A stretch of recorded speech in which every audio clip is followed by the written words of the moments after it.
nada, vamos a empezar. Bueno, pues quiero agradecer a la organización. Bueno, ayer decía Fernando esta mañana que es bastante complicado esto, porque claro, al no ver a nadie, ahora sí que estoy yo solo hablando a una pantalla, porque por lo menos de la otra forma os veo las caras, pero bueno, en fin, temas del directo. Bueno, pues eso, agradezco a los organizadores. Yo creo que bueno, pues que la idea cuando me la planteaste me pareció enormemente interesante, y el conseguir, digamos, este elenco de especialistas, en fin, en los estudios de cerámica protohistórica, la verdad es que es encomiable, y desde luego la publicación, vamos, con toda seguridad será un trabajo de referencia. Bueno, yo voy a intentar ir rápido porque vamos a hacer la intervención entre los tres, y además, bueno, saltando de unos a otros en función de, digamos, de las temáticas, y eso siempre complica un poco el panorama. Bueno, de entrada es una charla, digamos, bastante ambiciosa, en fin, porque son dos yacimientos emblemáticos que tienen una larga tradición, digamos, de equipos de investigación que han trabajado sobre ellos, y que por lo tanto, justamente, además, el estudio de la cerámica en ambos yacimientos ha sido uno de los elementos, digamos, esenciales de la investigación, y por lo tanto, digamos, hay muchísima información en este sentido, ¿no?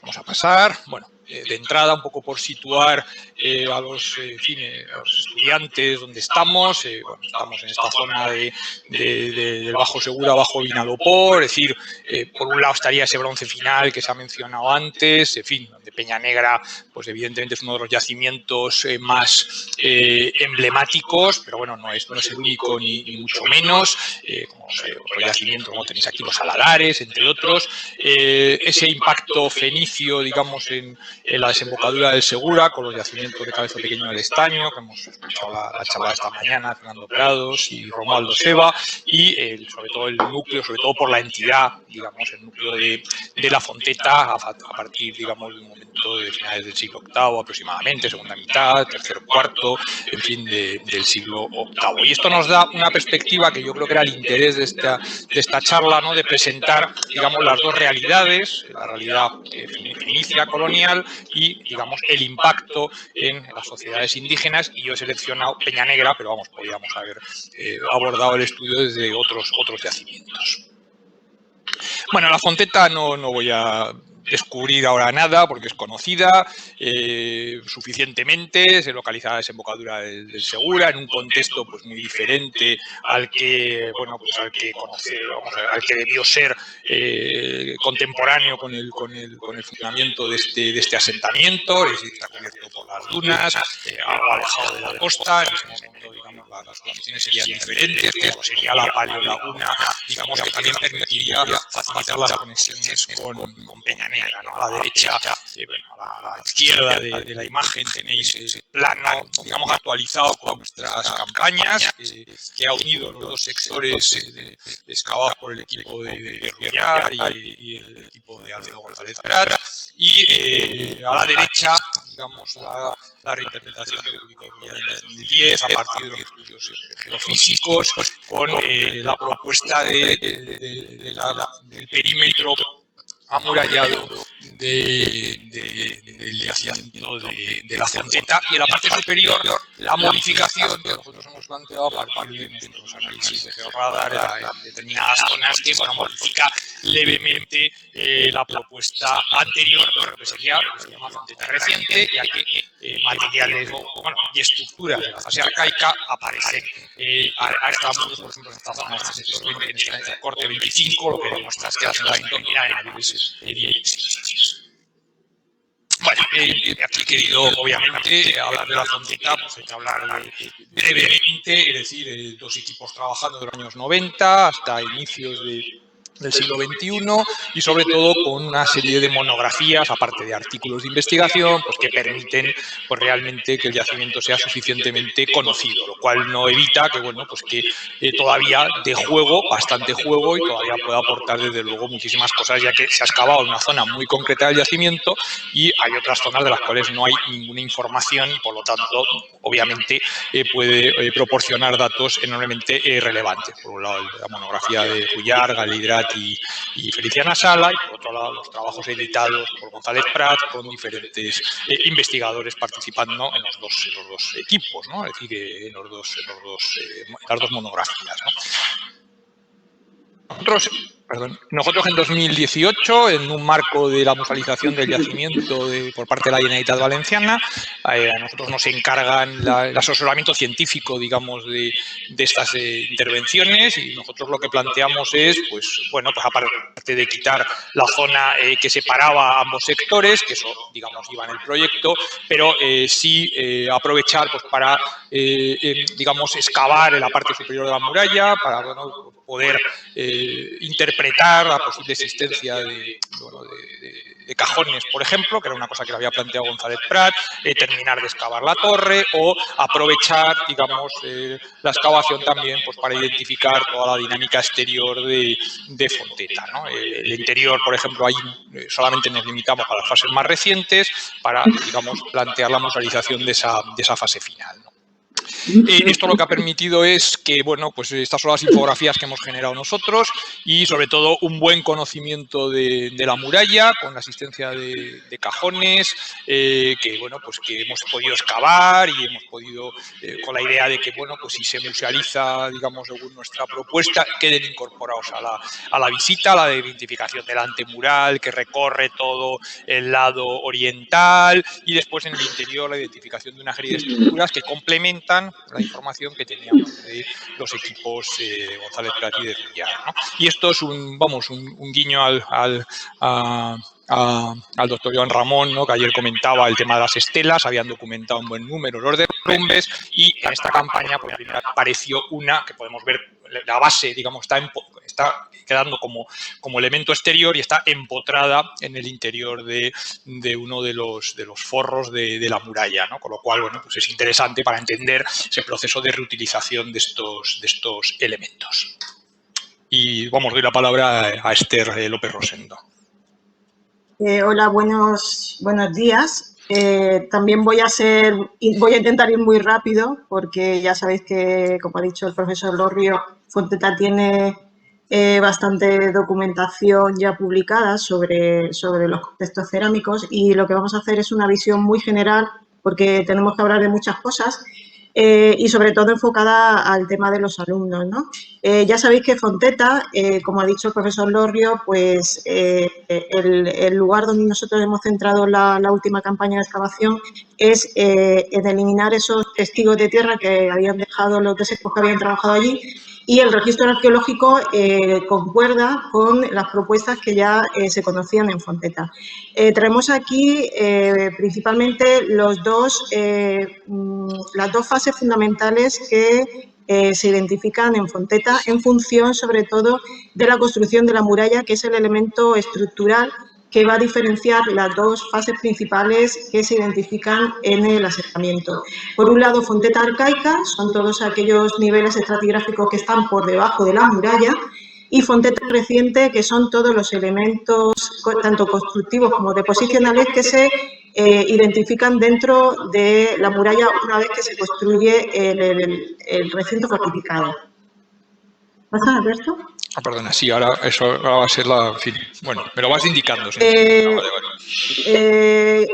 Como sabéis, pues ambos equipos han trabajado directamente sobre este tramo de muralla. El equipo hispano-francés trabajó en el sector septentrional y el equipo de Alfredo González Prat en el sector meridional de este tramo de muralla. Las diversas interpretaciones en función de las fases constructivas están sobre todo relacionadas con la fase más reciente, que son las que posiblemente son más complejas, ya que el elemento defensivo va a suponer un elemento que a partir de ese momento se van a identificar numerosas viviendas y edificios que se van superponiendo unos a otros, pero no en todos los sectores excavados el registro arqueológico va a ser exactamente el mismo. Son complementarios, pero no exactamente el mismo.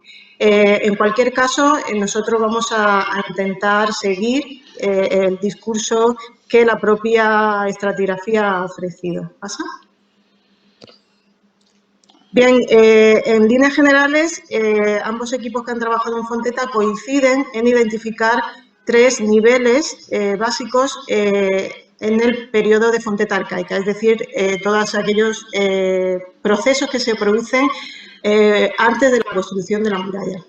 Y a partir de la fase 4 es cuando parecen identificarse diferentes fases constructivas que no coinciden exactamente igual en ambos sectores. Estamos hablando de una muralla que actualmente se ha excavado unos 90 metros lineales, con lo cual a lo largo de esos 90 metros lineales, una vez que se construye la muralla, pues pasan muchas cosas, con lo cual los contextos estratigráficos no son exactamente iguales, aunque sí que se complementan. ¿Pasa, Alberto?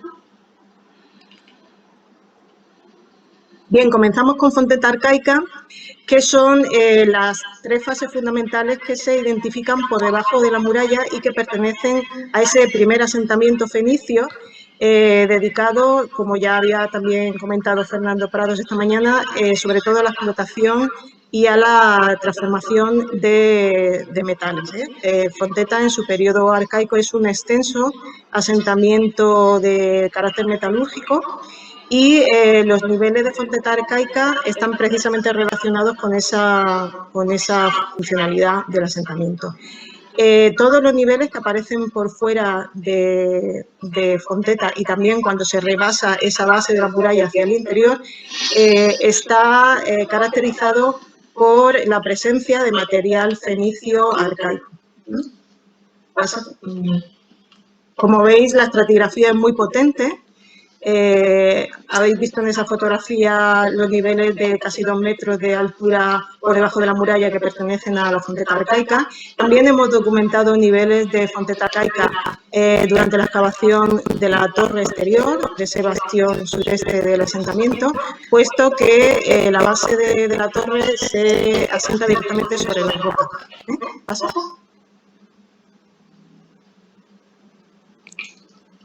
Fonteta es un yacimiento que, a diferencia de todo lo que se han ido comentando a lo largo de estos días, presenta una gran cantidad de importaciones y sobre todo importaciones griegas, como sabéis, son muy ricas a la hora de poder fechar perfectamente los estratos. En Fonteta tenemos la suerte de tener cerámicas griegas desde los niveles de base hasta prácticamente el abandono del asentamiento. Los niveles más profundos, pertenecientes a Fonteta arcaica, siempre por debajo de la muralla, estamos hablando de esos niveles de esos talleres metalúrgicos, aparecen sobre todo importaciones protocorintias y con ellas también van asociados numerosos fragmentos de ánforas griegas. En cuanto al repertorio de cerámica de este momento, pues nos encontramos con básicamente el pack completo, todo el ajuar cerámico de época fenicia, clásico. Hay, dependiendo de los dos equipos que han trabajado allí, hay diferentes formas de presentar en las publicaciones estos materiales cerámicos.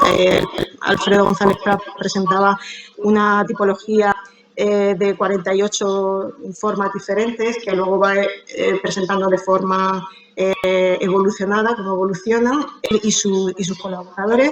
Y el equipo francés también los presenta, pero por estratos arqueológicos, con lo cual te da una visión más de conjunto. Y también con esos tipos básicos del ajuar fenicio de estos momentos. Cerámica gris, de la profesora Feliciana Salas, y la cerámica a mano también. Pues también muy importante, por supuesto, la contabilidad de cerámicas a mano y a torno, que hay una gran diferencia entre las dos fases del asentamiento. Vemos una evolución entre los primeros niveles de Fonteta arcaica, en la que la cerámica a mano es porcentualmente menos abundante y, curiosamente, en Fonteta reciente la cerámica a mano es más abundante, cosa que no ocurre en el resto de colonias fenicias, ¿no? que conocemos del sur de la península ibérica, ¿no? ¿Repasando? Como ya se ha comentado esta mañana también, que Fernando Prado lo ha comentado y ayer también lo comentó Joan Ramón, las cerámicas a mano de Fonteta Arcaica, curiosamente, también presentan esas pastas de fabricación exógenas al yacimiento, a toda esta zona, y están presentes los repertorios cerámicos típicos de otras colonias fenicias, sobre todo de la costa andaluza, con esas ollas de perfil en S y ese tipo de decoraciones, de impresiones digitadas, y que van a ser muy diferentes a la de la segunda fase del asentamiento de Fonteta Recinto. En cuanto a las cerámicas Saturno, pues por supuesto están presentes las ánforas que se han clasificado tanto por formas, Alfredo González Prat identifica 6 tipos diferentes de ánforas, ¿pasa, Alberto? Pero también muy interesante el tema de la arqueometría, que ya Alfredo González Prat había publicado de las pastas anfóricas y del resto de vasos, sobre todo de vasos contenedores de Fonteta, en las que cuyos análisis él había presentado como resultado 3 tipos de producciones en función del origen de esos contenedores, ¿no? Él identifica las pastas que llama tipo CAM, que proceden de la costa andaluza del Mediterráneo, de las costas del sur de la península ibérica, las pastas sedimentarias que son locales por su composición y las centromediterráneas que son de procedencia sobre todo cartaginesa. Son sobre todo ánforas de fabricación sarda y sobre todo cartaginesa, ¿no? Aunque también las hay centroitálicas. Otras importaciones que llegan a Fonteta desde época arcaica son las importaciones etruscas, y él también identifica algunas producciones que proceden también de Oriente, ¿no? Como estas cráteras que él llama, pero que en realidad son las cooking pot orientales. ¿Pasa, Alberto? Y también, curiosamente, una forma que se conoce en los repertorios fenicios de la Fonteta de época arcaica son estas imitaciones de esquifois eubeos que están fabricados con pastas también de alfares fenicios y de tipología fenicia, pues en vez de utilizar el barniz negro, pues utiliza el típico angobe rojo y con decoraciones típicas del mundo fenicio, que también están presentes en Cartago, ¿no? Este tipo de vasos de imitación griega. Bueno, pues por supuesto toda la vajilla clásica fenicia de engobe rojo está presente en estos niveles de Fonteta. Vemos que los engobe rojos ve pasando, Alberto. No me voy a detener demasiado porque es muy extenso. Los tipos de platos de Fonteta arcaica son ya de un tipo evolucionado, no son los más antiguos que ya hoy en día se han documentado en otros yacimientos fenicios de la península ibérica. ¿Pasa? Son platos de borde ancho, las típicas páteras, los timaterios, algunos de producción cartaginesa, los oinocoes de boca de seta y de boca trilobulada, y las lucernas que han sido estudiadas por Ana Moyano. Las lucernas que en principio se hacen en engobe rojo, pero que luego también van a desaparecer en engobe rojo. ¿Pasa, Alberto? Como se ha hablado también, importante el estudio no solo de los vasos, sino de los contenedores. Aquí tenéis el repertorio clásico fenicio también, que estaba muy presente en Fonteta, de los vasos que importan aceites perfumados, sobre todo, aunque pueden contener otros elementos de lujo. En el caso del mundo fenicio, pues son los típicos dipper y las oil bottle, de origen centro-mediterráneo, sobre todo, aunque ayer nos dijo Joan Ramón también que en Ibiza las hay de origen oriental. Por supuesto, Ibiza tiene un papel muy importante en la redistribución de estos vasos. ¿Pasa, Alberto? Otra forma clásica son los morteros de tipo trípode, con esas 3 patas que luego van a evolucionar a tipos ya helenísticos. ¿Pasa? Algunos tipos cerámicos que son complementarios a otros vasos cerámicos, como las tapaderas y los soportes tipo cilíndrico. que son los más antiguos, y una gran variedad de tipos de cuencos decorados que son de muy gusto fenicio, sobre todo de una gran profusión decorativa en el siglo VII. Son los cuencos bícromos, con decoración de base de engobe rojo y trazos lineales y geométricos en negro, que son muy clásicos del siglo VII. Esa bicromía tan del gusto fenicio también se va a observar en los vasos contenedores, como las ánforas. Las urnas Cruz del Negro también presentan esa bicromía tan típica de este periodo. Los pizoi, que son los vasos contenedores de mayor capacidad, también presentan esa decoración bícroma, que luego va a desaparecer en los momentos más tardíos del asentamiento.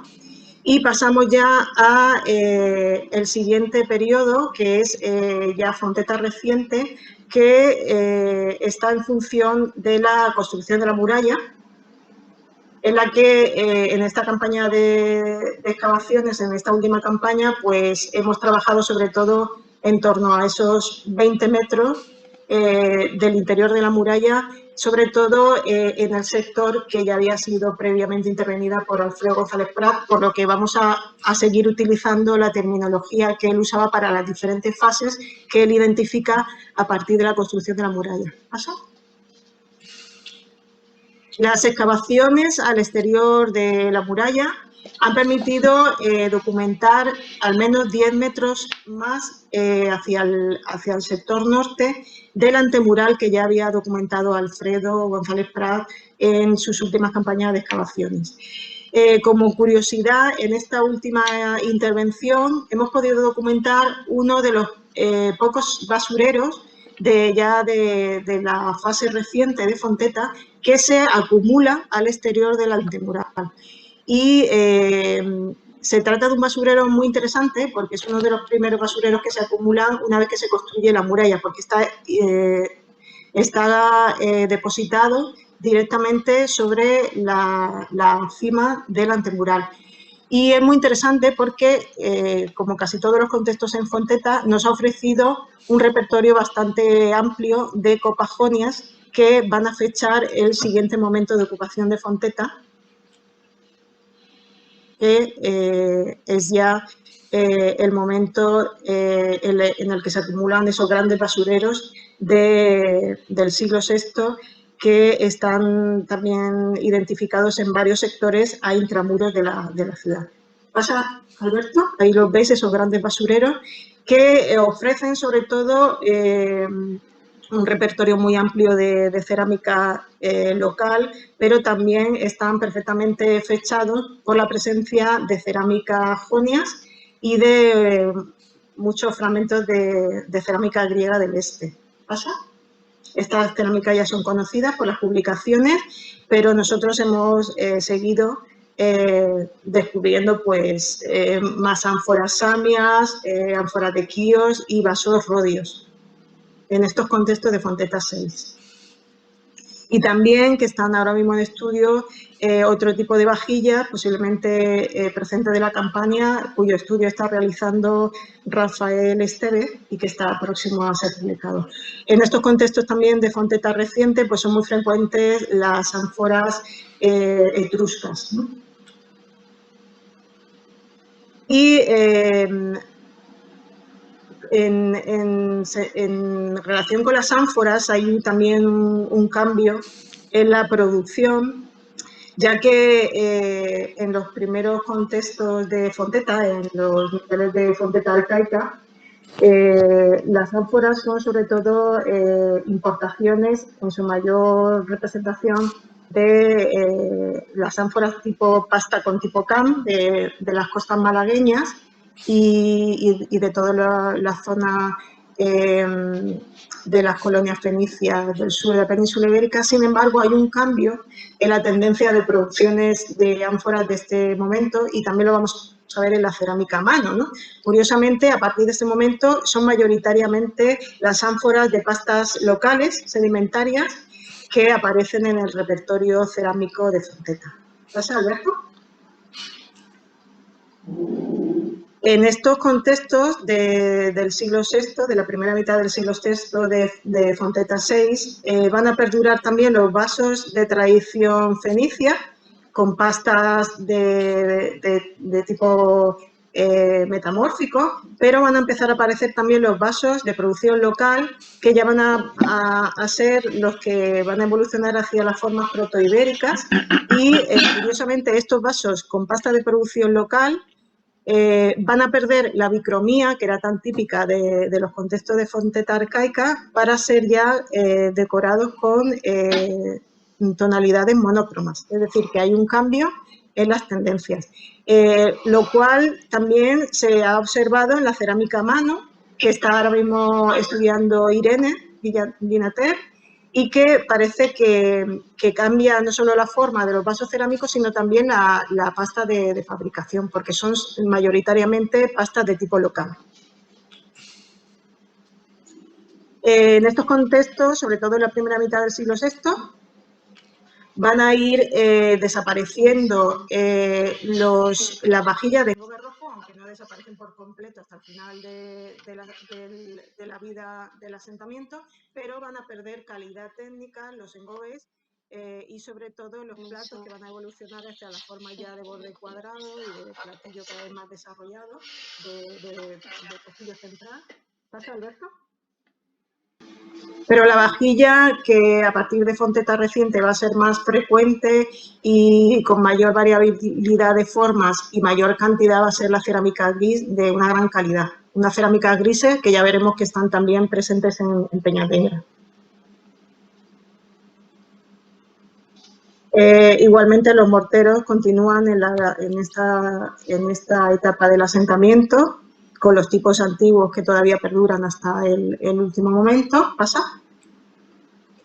Y el último urbanismo, que es el que se ha dejado conservado en esta etapa de intervención en el yacimiento, que es ya Fonteta 7, va a tener un repertorio cerámico. ¿Pasa, Alberto? Aquí veis las últimas intervenciones que se han hecho en esta campaña del 2018, en la que poco a poco van a ir reduciéndose en número en las importaciones que llegan al asentamiento de Fonteta, y van a ir desapareciendo gradualmente todas las vajillas cerámicas de tradición fenicia, y vamos a ver que empiezan sobre todo a imponerse no solamente las producciones tanto en vasos cerámicos a mano como a torno de tipo local, como la aparición de formas cerámicas que ya son típicas del mundo. ¿Pasa, Alberto? Del mundo indígena, y que van a ser, por supuesto, el horizonte del comienzo de la cerámica sí. Aparecen estos últimos contextos en los niveles ya de abandono de Fonteta el vaso de orejetas, que no es una forma fenicia, que es una forma ya local y que va a ser pues casi un elemento que va a caracterizar a estos últimos niveles de ocupación de la Fonteta. Nada más. Muy bien. Bueno, ahora vamos a ver la perspectiva indígena desde un núcleo de una entidad pues, importante como es Peñanegra. Bueno, al fondo vemos la Fonteta desde la parte, bueno, de uno de los sectores de Peñanegra, no desde el más alto, todavía la perspectiva desde la zona más alta del Castellar, que tiene materiales de este horizonte, es todavía más impresionante. El control territorial, digamos, de la zona era uno de los elementos clave pues, para entender el desarrollo de este núcleo. Bien, la conexión con Fonteta creo que son 20 y pocos kilómetros de línea recta, pero bueno, pues obviamente, digamos, la existencia de esta paleolaguna o incluso, digamos, circunvalándola, pues permitiría, digamos, que estos dos asentamientos estuvieran en conexión, como veremos a continuación. Bueno, desde los años 80 se propuso la identificación con la herna del periplo. El periplo avieno, sabéis que bueno, pues es un texto de un poeta romano, es decir, que evidentemente se ha dicho siempre, bueno, que tiene que haber bebido de fuentes anteriores, tiene interpolaciones de diferentes momentos, es decir, tiene problemas de interpretación, pero lo que está claro es que cuando explica o analiza o llega a la desembocadura del Segura, pues dice cosas que difícilmente eran conocidas, no yo digo ya, en el siglo IV, IV después de Cristo, sino antes de los años 80 del siglo XX, como que los primeros habitantes de estos parajes fueron los fenicios.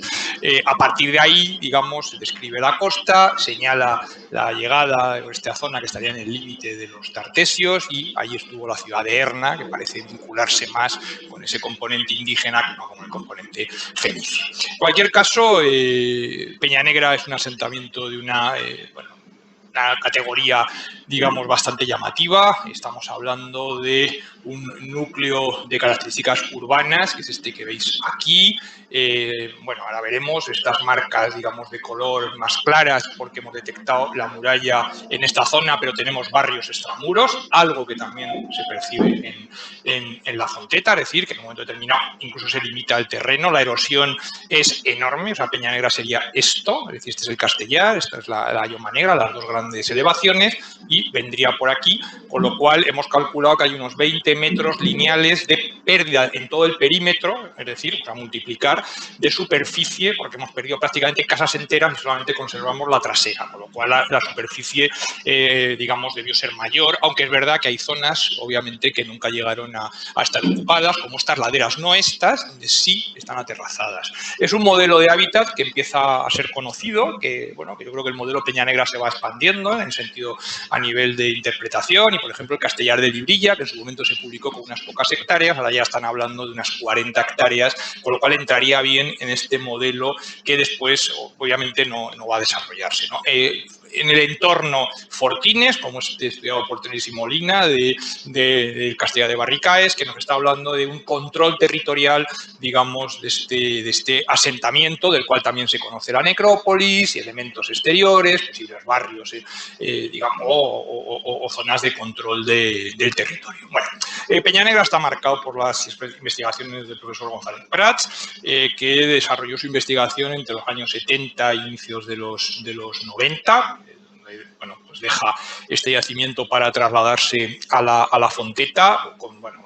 El profesor González publica todo lo que hace, en fin, una envidia sana, los demás nos cuesta un montón, pero quiero decir que tenemos muchísima información, tenemos el registro cerámico le interesaba especialmente, y por lo tanto los datos que tenemos son bastante notables. A partir de 2014 hasta la actualidad el proyecto sigue vigente, nosotros nos hacemos cargo de estas intervenciones. He puesto esta foto porque es una visita en un momento determinado, yo estaba planteándome, bueno, pues había trabajado sobre el bronce final, me parecía interesante retomar el tema y bueno, pues visitamos Peñanegra y eso marca un poco el arranque del proyecto, que ha contado pues, con la colaboración de diferentes instituciones y sobre todo con el apoyo del Museo Arqueológico Municipal de Crevillente y su director Julio Trelis.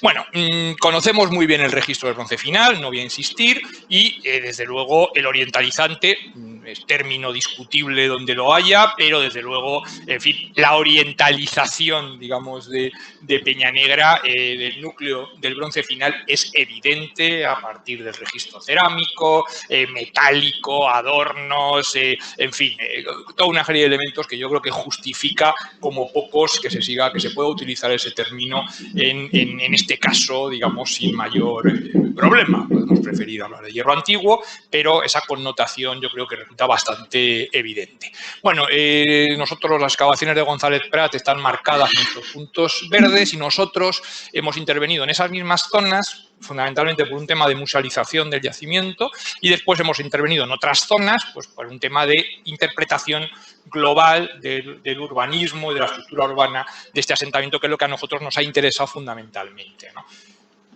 Bueno, también tenemos información funeraria que no vamos a hacer referencia, pero que también nos aporta datos sobre la tipología cerámica, y vemos estas urnas Cruz del Negro que en Poblado las teníamos documentadas y cómo se va a convertir en elemento esencial junto con esta forma de cerámica a mano típica de cocina. Aquí va a tener una función claramente de recipiente cinerario, lo cual es interesante, ¿no? Esta dicotomía, ¿no? Bueno, esta es la fase orientalizante, tiene una primera fase de bronce final, ¿no? Con reutilizaciones de espacios ancestrales, eso también es muy interesante por temas de memoria, etcétera. Bueno, Peña Negra, desde luego, lo comentaba antes, ¿no? Es decir, esas influencias orientales son evidentes. A parques étnicos lo digo porque González Prasi planteó la existencia de un barrio fenicio a partir de una serie de elementos que veremos después, en el sector 7, que además es la zona baja, y desde luego, pues hombre, la colección de escarabeos, estos son datos del famoso tesorillo, nosotros hemos identificado huevos de avestruz, vasos de alabastro, y esto es como todo, es el número. En escarabeos estamos al mismo nivel prácticamente. En cambio, en huevos de avestruz, pues en Fonteta hay creo que 1.200, los 1.080 publicados más pues otros 100 y pico de nuestra campaña, y nosotros tenemos 3 fragmentos. Entonces, vasos de alabastro, en cambio, en Fonteta creo que hay 4 y nosotros tenemos 2. O sea, quiero decir que hay un filtro de elementos que llegan, que veremos también ocurre con la cerámica, y otros que no llegan, claramente, pero que, bueno, o que llegan, algunos no llegan, como las cerámicas griegas, que veremos también, y otros llegan en número muy reducido, ¿no? Bueno, desde luego, esto fue un elemento clave, la identificación de esta inscripción fenicia sobre un plato de pasta local. Lo que plantea González Prat es que tengamos artesanos fenicios trabajando y que serían los encargados de esa producción tan especializada y tan diferente, con esos hornos distintos que traerían estos grupos, y que podía explicar, digamos, que esa producción estuviera gestionada por estas poblaciones que estarían asentadas en uno de los sectores de Peña Negra. También hay ánforas importadas con inscripciones del suroeste, con lo cual nos está diciendo que no solamente en este caso por análisis de pastas, sino incluso por temas epigráficos. Bueno, como os decía, bueno, estoy más rápido. A mí me interesa fundamentalmente la interpretación histórica del sitio y, bueno, esto lo que quiere decir es que en esta zona no hemos excavado y por lo tanto no es una clonación de elementos, sino que hemos jugado con los barrios donde tenemos información y, bueno, pues sí parece que hay una zona alta, aunque Castellar sería una zona más alta, pero digamos seguramente es una zona de control defensivo o territorial, vamos por la visibilidad que tiene, tenemos áreas con viviendas complejas, este barrio artesanal de donde viene este plato, lingotes, este troquel para seguramente joyas, porque coincide con uno de los motivos de la arena, lo cual nos está hablando que hay un taller de orfebre en el asentamiento. Esto da una entidad Peña Negra evidente, o sea, no hay mucho que discutir, o este barrio con pequeñas viviendas claramente marca la diferencia y siempre con esa topografía tan aparentemente lejana o alejada de lo que sería un núcleo de estas características. Este es el sector 7, que es un sector que está a cota casi y que permitiría el acceso, digamos, de estos bienes producidos pues, para distribuirlos por la zona del Vinalopó, por ejemplo, ¿no? Bueno, esto es un poco para que veáis la topografía, los planos y la documentación cartográfica que existe, en muchos casos son de González Prat. Estos son intervenciones nuestras de un lienzo de muralla que pasa por encima de un barrio. Esto nos está diciendo que la ciudad en un momento determinado necesita defenderse y además deja barrios enteros fuera, o sea, exactamente igual que el fenómeno que vemos en Fonteta, y un poco también en referencia a lo que nos comentaba ayer el doctor Joan Ramón, ¿no? Esos procesos de inestabilidad que evidentemente debieron de marcar esos momentos finales de Peña Negra y seguramente también de la Fonteta, que son generales a otros territorios, ¿no? Bueno, el repertorio ya lo veis, es muy claro, es decir, bueno, pues formas que acabamos de ver, lucenas, pato de barniz rojo, trípodes, ánforas, algunas con marcas sobre pastas locales, recipientes ya en pasta local, en fin, que nos estaría hablando de la fuerza y de la capacidad que tiene Peña Negra, digamos, para transformarse. No he hablado aquí del urbanismo, que ahora comentaré también, pero quiero decir, todo esto afecta a todos estos elementos. Bueno, González Prat, que obviamente entiende que la cerámica es uno de los elementos esenciales para abordar el estudio de estos grupos, pues va a realizar una tipología con 5 grandes grupos: ánforas, cerámicas grises, cerámicas comunes, cerámicas de engobe rojo y cerámicas pintadas, que conviven con las realizadas a mano, que, bueno, pues que están presentes desde el hierro antiguo, con algunas formas pues que, bueno, que son idénticas a las del bronce final, que todavía perduran, otras que, bueno, pues que aunque son similares, pues tienen algunas diferencias, y claramente hay una selección, es decir, lo que interesa son, sobre todo, aunque haya, digo, hay algún vaso de consumo, pero de alimentos, pero fundamentalmente son o grandes contenedores, excepcionalmente, pero sobre todo cerámica de cocina, que no está recogida normalmente entre estas formas, ¿no? Bueno, el profesor González Prats, digamos, en sus sucesivas publicaciones va actualizando esta tipología y, claro, eso plantea ya de entrada pues un problema. De base era una tipología, digamos, aunque cerrada, donde primero analizaba siempre, por ejemplo, los platos, después los cuencos, las fuentes, después las ollas y finalmente soportes, otros elementos, por ejemplo en cerámica gris, pero que al incorporar nuevas formas, pues por ejemplo, que son las que están en azul, él incorpora 3 nuevos tipos de urnas que, claro, necesariamente ya no pueden ser correlativas, aunque, bueno, pues se pueden, pues claro, como he hecho yo aquí, al montar una lámina, puedes incorporar la forma 20 y 21 con el grupo de las 15, 16 o 13 o 12 sin mayor complejidad. Digo esto porque, claro, a veces, claro, ahora tenemos un problema y es, tenemos nosotros novedades que ahora veremos que en realidad van incrementando normalmente estos grupos, que en realidad casi nos obligarían a hacer una nueva tipología, pero claro, son tipologías con un uso tan digamos, conocido, que, bueno, pues cuando hablamos de una forma E13 de Peña Negra, pues todos nos vamos directamente a estas formas de aquí. Cuando hablamos de una E15, que son las urnas de las ollas de orejetas, sabemos que estamos hablando de este recipiente. Entonces, claro, bueno, que esto pase a ser ahora la forma E1B2, pues eso, digo, de cara a la metodología de trabajo, obviamente genera pues un problema de tradición y que, bueno, que veremos cómo solventamos, ¿no? Tenemos las facies funerarias que, por supuesto, no vamos a abordar, pero que ya veis como efectivamente las urnas del negro que veíamos también en el asentamiento son las seleccionadas, junto a otro tipo de recipientes, son las seleccionadas como el recipiente cinerario, junto a estas formas, o estas, que son las típicas de cocina, que aquí, bueno, pues las vamos a ver incorporadas como recipientes cinerarios. Y Mariano Torres. Muy bien, muchas gracias. Pues vamos a ir viendo un poco el repertorio de las diferentes clases cerámicas, según los definió Alfredo González Prats. Y en lo que se refiere a las ánforas, pues nos vamos a encontrar con las típicas producciones fenicias del Mediterráneo occidental, y en este caso con las producciones de los tipos 10.111, 10.121 y seguramente también del 10.200, de la serie 10.2 de Joan Ramón, que en un primer momento van a ser básicamente también vasos importados desde la costa andaluza mediterránea, presentan generalmente pasta de pico Pocam, y a partir de las fases más recientes de Peña Negra 2, sobre todo los momentos finales de Peña Negra 2B, pues vamos a encontrarnos con un importante porcentaje, en este caso de producciones locales con pastas sedimentarias. Son las típicas ánforas.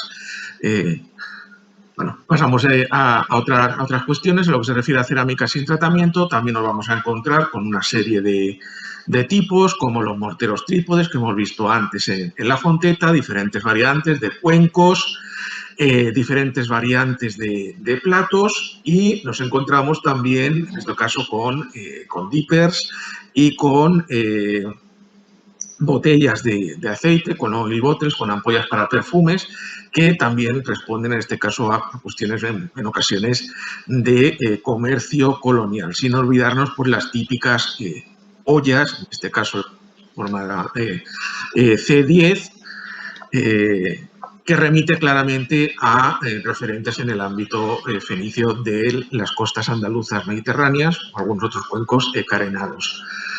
Nuevas aportaciones en esta cerámica sin tratamiento, pues tenemos la C12, que es la cazuela de borde moldurado, que se conocía ya muy bien en Gobe Rojo, y también existían algunos ejemplares bícromos, por ejemplo en Toscanos, en Fonteta y en algunos yacimientos portugueses. Aquí la tenemos en este caso sin tratamiento. Una copa que por el perfil se podría empezar a relacionar con imitaciones quizá de las copas griegas del siglo VI a.C. Tenemos también soportes de carreta, que estaban muy bien atestiguados en cerámica gris, ahora los tenemos en cerámica común. Y luego otra serie de tipos de difícil interpretación, que son la fila de elementos que tenéis en la parte inferior, en la parte inferior a la izquierda, una pieza con perforaciones en la base y cerca de la base de función incierta, pero que quizá podría relacionarse con un recipiente para contener brasas y calentar. Una pieza, en este caso, con acanaladuras muy marcados, de función incierta, y otra que quizá podría interpretarse como la parte lateral de un tonel. ¿Pasa? Como hemos identificado alguno en el sector 3 de Peña Negra, y se trata de una forma que aparece ya bien documentada, en este caso en niveles del siglo VI en Castro Marín, el yacimiento de Castro Marín, en la desembocadura del Guadiana. En el caso de este sector 3, en un contexto claramente de almacenamiento. Siguiente. En lo que se refiere a la vajilla de engobe rojo, lo que es más significativo es que cuantitativamente, porcentualmente, aparece en mucho menos cantidad, por ejemplo, que en la fonteta. Y básicamente, con lo que nos encontramos con las formas abiertas, platos cuencos de diferentes tipologías, páteras, en este caso de carena alta y borde de tendencia vertical, recto o más o menos carenados, los dipper, y como D9 también González Prat señala la presencia, en este caso, de un jarro de boca trilobulada o quizá de boca de seta, muy poco representado en este caso en Peña Negra y mejor representado en la fonteta, en contexto claramente fenicio colonial, como por otra parte ocurre en otros lugares coloniales de las costas mediterráneas de la península ibérica. Siguiente. La cerámica pintada sí que representa un importante porcentaje, en este caso de las opciones de Peña Negra, con importaciones del área mediterránea andaluza, que en el siglo VI van a dejar paso a una cada vez mayor cantidad de producciones locales, parte de las cuales, por ejemplo, imitan los recipientes de tipo E13 fenicio, los pizoi, pero también nos vamos a encontrar ya con manifestaciones que nos están remitiendo ya a ese mundo ibérico antiguo que ha presentado anteriormente la profesora Feliciana Sala, con estos vasos de orejetas, esas urnas bicónicas, en decoración siempre monócroma, frente a la bicromía típica de las producciones fenicias occidentales, y que nos están señalando cómo en estos momentos finales Peña Negra, o el elenco material de Peña Negra, está ya evolucionando hacia las manifestaciones que veremos posteriormente en el mundo contestano de la zona alicantina. Siguiente. Y resaltar también cómo González Prat realiza en algunos casos estudios más detallados de algunos platos, como estos platos de ala con decoración pintada, que es su tipo E2, y realiza también una tabulación y sistematización de las decoraciones pintadas, en las que nos encontramos, como comentaba anteriormente, con elementos que remiten claramente al mundo fenicio occidental, mientras que otros están ya en esas raíces del desarrollo del iberismo, al menos desde el punto de vista de las manifestaciones decorativas en la cerámica. Siguiente. Y también aquí tenemos algunas nuevas aportaciones, como las formas E19, ese cuenco de diámetro relativamente amplio, carena alta y bordes basados rematado por un borde de sección triangular, que se ha documentado en las excavaciones recientes y en algunas intervenciones anteriores de González Prat, y que en algunos ejemplos tienen incluso una asa de cesta que lo acercaría en este caso a los lebrillos. En el caso de la forma E20 también tendríamos una posible copia, en este caso de de copas griegas, de copas jonias, con la decoración de líneas pintadas en rojo frente a las líneas en negro, que son más típicas de estas cerámicas, y el cuello y el borde de lo que parece ser un pizos, pero en este caso con el cuello presentando una pared acanalada que está poco atestiguada, en este caso en el yacimiento. Lógicamente, a mayor extensión de la excavación, pues se van incorporando nuevas formas que además permiten volver sobre materiales anteriores y realizar una clasificación más detallada. Bueno, nosotros realmente hemos avanzado en varios aspectos relacionados con las cerámicas, algún análisis artométrico de las cerámicas del bronce final, eso lo veremos ahora, y realmente el único repertorio sobre el que hemos trabajado en detalle, la idea es seguir con todos los demás, es la cerámica gris, ¿no? Aquí, bueno, pues veis, bueno, ya Feli lo ha planteado ya, y bueno, pues y Esther también, es decir, es una producción muy característica.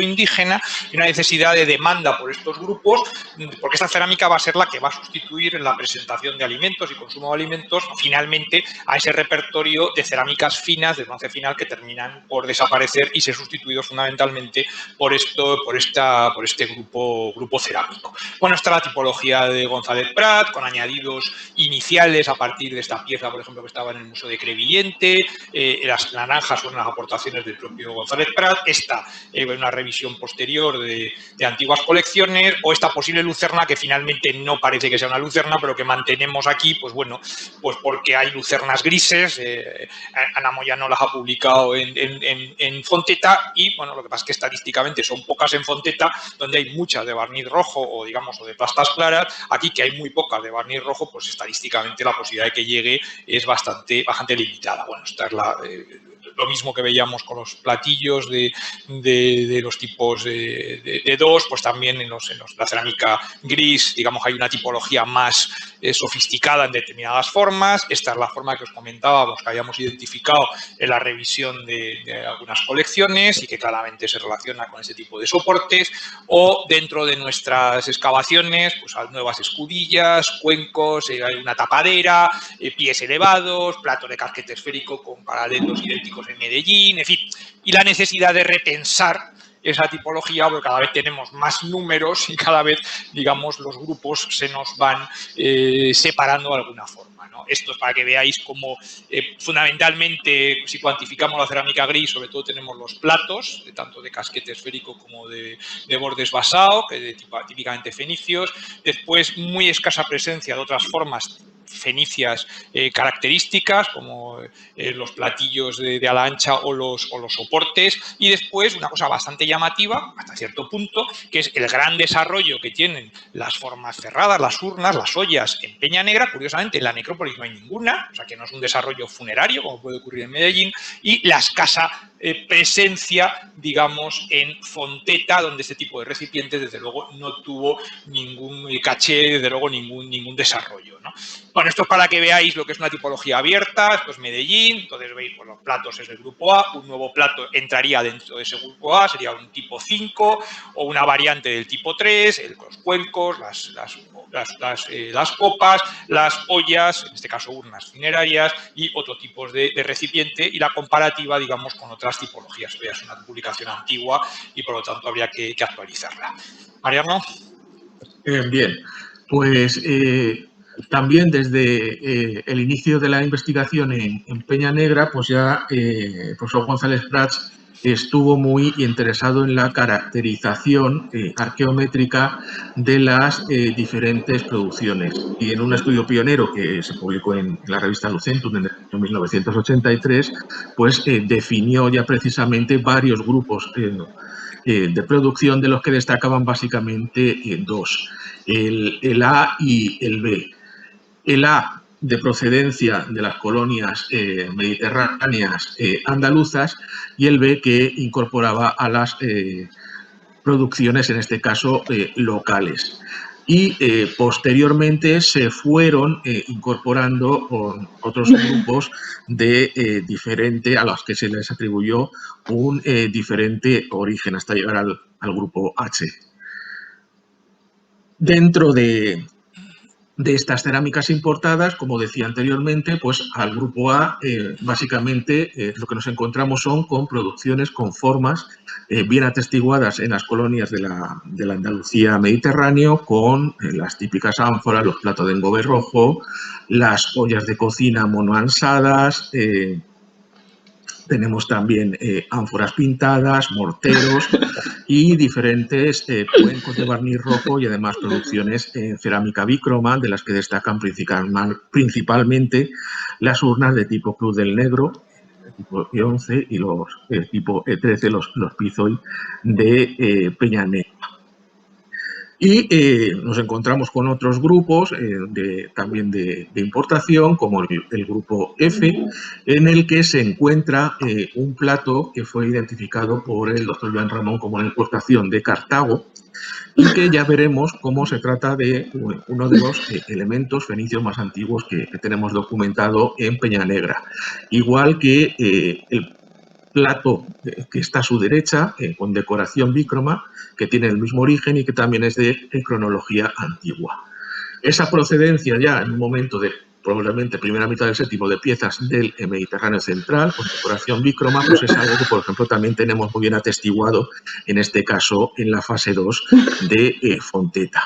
Y junto a estas producciones, digamos, exógenas, pues también atestiguadas en las producciones locales con los vasos pintados, platos de barniz rojo, como el ya mencionado antes por Alberto Lorrio con el grafito fenicio, que nos está indicando seguramente el nombre de su poseedor, Abdeshmun, y también toda una serie de ánforas con grafitos y con marcas que nos están indicando el control económico sobre estas producciones que van a ser distribuidas a escala reciente.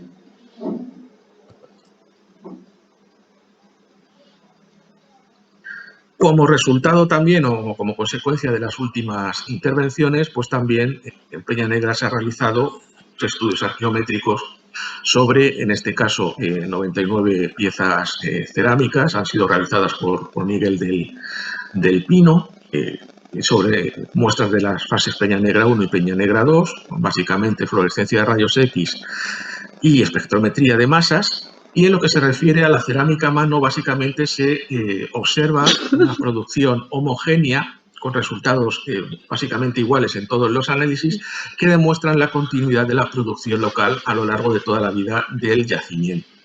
En el caso de las producciones a torno se observa la misma variabilidad que ya había definido González Prats, con diferentes composiciones que están indicando, en este caso, diferentes procedencias. Esta batería de análisis van a poder ser comparados con otras 50 muestras obtenidas en la Fonteta y que durante las campañas del 2018-2019 y que han sido también sometidos, en este caso, a la espectrometría de masas en el PAF Laboratorien für Archäometrie en Alemania, y del que un avance pues, se encuentra ya en prensa. Y todo ello permitirá, lógicamente, definir y comparar mejor las producciones locales, las exógenas y ver redes de comercio, redes de intercambio, etcétera, etcétera. Bien, a la hora de ver en las producciones en Peña Negra, las producciones cerámicas, nos vamos a centrar básicamente en dos fases. Brevemente, una más antigua, que ha podido ser documentada en el sector 2, en el corte E, en las excavaciones de González Prats, donde justamente por encima de los talleres metalúrgicos se documentan niveles con presencia ya de cerámica fenicia. Pasa, Alberto, por favor.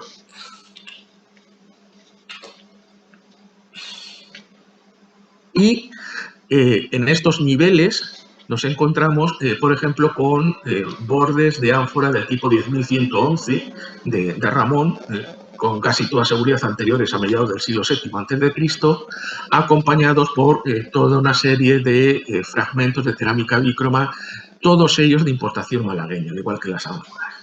En el mismo contexto apareció, un momento atrás, un fragmento con decoración de círculos concéntricos en rojo, que probablemente se trate de una intrusión en este contexto. ¿Pasa? En otro de los sectores de este corte, pues nos encontramos con la misma tendencia, estas ánforas, cerámica del mismo rojo, todo ello, en este caso importado, y un fragmento de un recipiente con decoración pintada. Siguiente. Y también de estos contextos antiguos, pues están el plato que he mencionado anteriormente, un cuenco de barniz rojo de borde rentante, el tipo de 2 de Peña Negra, mortero trípode, galvo y algunos otros elementos pintados. Y en este caso, el plato de borde más estrecho y el plato del estrato 1D están sugiriendo quizá una procedencia del Mediterráneo central. Pasa, por favor. Y no me voy a detener más en ello, pero en otros estratos contemporáneos nos seguimos encontrando con estas producciones, básicamente todas ellas importadas de la costa andaluza mediterránea. Siguiente. Bueno, y brevemente, porque vamos ya fatal de tiempo, yo como no veo el chat, no sé si me estáis diciendo que me calle ya o que nos callemos ya, pero bueno, en fin, podemos pasar esto muy rápido. Hemos visto los contextos posiblemente más antiguos y vamos a ver brevemente los contextos finales, es decir, porque estamos hablando de contextos. Entonces, bueno, González Prat excavó este edificio con este departamento, le entendió que está el acceso al exterior, nosotros excavamos en esta zona, identificamos un nuevo departamento, con lo cual nos encontramos con una estructura de esta vivienda, vamos a llamarla, ¿no? Con 3 ambientes, además de una cisterna. Asociada, esta es la restauración de este edificio, hemos excavado en toda la zona aneja. En esta zona hemos encontrado este edificio con un banco corrido, solamente hay 2 edificios con banco corrido en Peña Negra, están los 2 aquí, este de aquí y este de aquí, con una estructura adosada a unas paredes pintada de rojo, además de que, bueno, por el contexto pensamos que puede ser un espacio ritual, con todas las dificultades interpretativas que ello conlleva. En este departamento sí detectamos diversas fases constructivas, en fin, la más antigua definida por la construcción del hogar, con un lingote enterrado, digamos, en conexión en esta zona, es decir, en el extremo del hogar, con lo cual claramente lo interpretamos con un hogar con unas connotaciones rituales. Esto se amortiza a finales del VII, inicios del VI, y bueno, por los niveles superiores ya coinciden con el contexto publicado por González Prat, que bueno, pues iría a un momento avanzado del siglo VI. Bueno, la ventaja de este depósito es que nos permite, al ser un contexto cerrado, digamos, poder entender pues cómo funcionaría el registro cerámico en este momento, con la presencia de ánforas, que la veremos, sobre todo con cerámicas de los grupos D, C y sobre todo E, las cerámicas pintadas, con una fuerte presencia de cerámicas grises y con una presencia también de cerámica a mano e incluso ya de cocina a torno, con esta reconstrucción virtual. Todas son de José Quesada y bueno, pues no lo he dicho, pero aprovecho a decirlo ahora.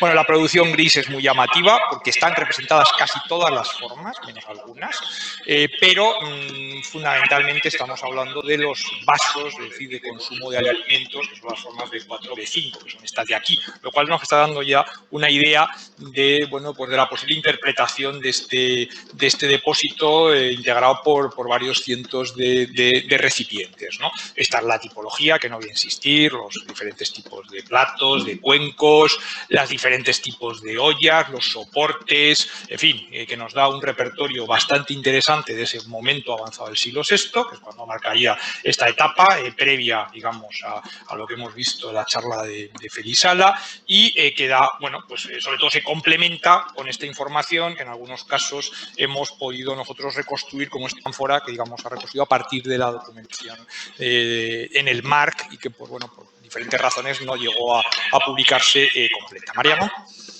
Sí, pues en este caso tenemos ya una ánfora que muestra un cuerpo muy cilíndrico que en buena medida pues recuerdan o vienen a recordar ya las producciones de las ánforas ibéricas más antiguas que deben aparecer justo en este momento, pero todavía en una tradición formal muy cercana a las producciones de las ánforas fenicias occidentales. Siguiente. Como comentaba antes, en las fases más recientes de Peña Negra, en Peña Negra 2B, pues las ánforas locales cobran un protagonismo importante en el repertorio y ello nos está indicando de manera indirecta pues la producción de, lógicamente, unos bienes que tienen que ser almacenados en ellos y que tienen que estar siendo ya producidos localmente. Y muy probablemente o podemos pensar en vino y en aceite, en el caso del vino con evidencias de producción tan cercanas como en el Alto de Benimaquia, en el Mongó. Siguen llegando las ánforas desde la costa andaluza mediterránea, que es un fenómeno que se va a continuar aumentando en momentos posteriores, ya que también han sido bien atestiguados, en este caso en el oral, aunque ya con una tipología más reciente que rompe con las de las ánforas de saco fenicio occidentales. Nos encontramos también con una gran cantidad de morteros, o con unos cuantos morteros, uno de ellos incluso con decoración pintada, y que nos atrevemos a sugerir que junto con la riqueza de ánforas, quizá con vino, pudieron servir para machacar hierbas aromáticas y, tal como planteó el profesor Massimo Botto, mezclarla con el vino para hacer el consumo de esto mucho más apetecible y mucho más placentero. ¿Pasa? Gran cantidad de elementos de almacenamiento, de cerámica pintada, con los pizoi y ya los elementos que nos están llevando desde el punto de vista decorativo a las producciones ibéricas que se van a ir generalizando con el paso del tiempo. En este sentido, pues tenemos los platos con decoración pintada, estos cuencos con el borde triangular de los que hemos tratado anteriormente, y una pieza que es ese cuenquecito pintado hemisférico que González Prats, a partir de los restos de desgaste en su interior, pues planteó también que había sido utilizado como mortero. Ejemplos de estos grandes vasos de almacenamiento pintados, de estos pizoi, algunos de ellos con asa triple, las urnas ovoides, de tendencia más o menos folclóricas, las tabaderas de las orejetas, y abajo la zona azul de negro, y una olla de cocina con incisiones en el hombro, única de este contexto. Estamos aquí en probablemente tercer cuarto del siglo VI a.C., que son muy habituales, por ejemplo, en la bahía de Cádiz, en el entorno gaditano, pero que, sin embargo, van a llegar a estas zonas el menor número en el siglo VI, pero se van a generalizar a lo largo de la centuria siguiente. Con los vasos de almacenaje tenemos de tipo 18, las mismas decoraciones pintadas, con las aguas, las características monocromas, y sigue manteniéndose una alta importancia de las ollas a mano, con el típico perfil ovoide, que son además las que nos encontramos también en la última fase de la fonteta. Bien, a partir de todos estos elementos, pues podemos concluir como en Peña Negra 1B y 2A tenemos evidencia de las primeras importaciones fenicias al yacimiento. Estaríamos hablando de primera mitad del séptimo, quizá fines del octavo, pero con seguridad primera mitad del séptimo. El final del asentamiento de Peña Negra 2B es equivalente a la fase de Fonteta 7-8 de González Prats y 5 de Rullar, Galeidrat y Sala, en sus intervenciones del 2007. Desde el punto de vista material es difícil ver diferencias significativas. En lo que se refiere a las importaciones que nos encontramos en las primeras fases, tanto en Peña Negra como en la Fonteta, tenemos abundancia de piezas que llegan de la costa andaluza mediterránea y evidencias de contacto con el Mediterráneo central. ¿Cómo va a ser el siglo VI a.C. cuando se observa el desarrollo principal de las poblaciones locales? Estarán en la base de las producciones ibéricas posteriores. Y en el caso de Peña Negra podemos ver una especie como de filtro indígena en el que determinados productos no llegan. Las cerámicas griegas sobre todo en la fase del siglo VI de Cristo. Es raro, es extraño que con la gran cantidad de ellas que aparecen en la Fonteta no se documenten. En Peña Negra se planteó que existían algunas imitaciones por parte del profesor González Prats y otros elementos que lo hacen de forma mucho más minoritaria, como la cerámica de Gobierno, quizá con un matiz más identitario vinculado a las poblaciones fenicias occidentales. En todo caso, la línea de futuro y de gran interés pues, es precisamente caracterizar la identificación de fábricas y producciones, tanto locales como otras pertenecientes a talleres peninsulares y mediterráneos. Y en el caso de Peña Negra Fonteta, caracterizar estas producciones locales para compararlas con otros yacimientos del sureste o de Ibiza y intentar ver el peso que las producciones ebusitanas puedan tener en el ámbito del sudeste, que yo me atrevería a decir que tiene que ser importante a partir de este momento del siglo VI a.C., cuando en Ibiza ya estamos en una fase plenamente productora. Muchísimas gracias y vamos a disculpar, en fin, el desajuste, al tener que hablar los tres, en fin, bueno, que siento acortar la comida de los asistentes. Muchísimas gracias.